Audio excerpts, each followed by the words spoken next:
ल है ल आयो आयो खुसीको खबर आयो, धेरै खुसीको खबर आयो। 2 हप्ताभन्दा लामो अथक प्रयासपछि चितवन राष्ट्रिय निकुञ्ज कसराले बहुचर्चित धुर्वे हात्तीलाई डाट गर्न सफल भएको छ। उक्त हात्तीले लामो समयदेखि पश्चिम चितवनको बफर जोन एरिया किनारी बेल्टको एरियामा वितण्डा मचाउँदै आइरहेको थियो। धनजनको क्षति, मानवीय क्षति गरिरहेको थियो। अहिलेसम्म 25 जना मानवीय क्षति पुर्याइरहेको, अन्न बालीको तहस नहस गरिरहेको धुर्वे हात्तीलाई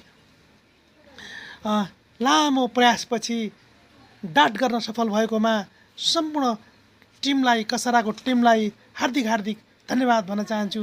र आगामी दिनहरूमा यो हात्तीले यसरी मानवीय क्षति पुर्यायो भन्ने सुन्न नपरोस् भन्ने गरी यसलाई कान्जी हाउसमा राखेर हुन्छ कि दारा काटेर हुन्छ कि राम्रो तरिकाले यसको व्यवस्थापन गर्नुहुन्छ होला भन्ने आशा राख्दै यो खुसीको खबर सम्पूर्ण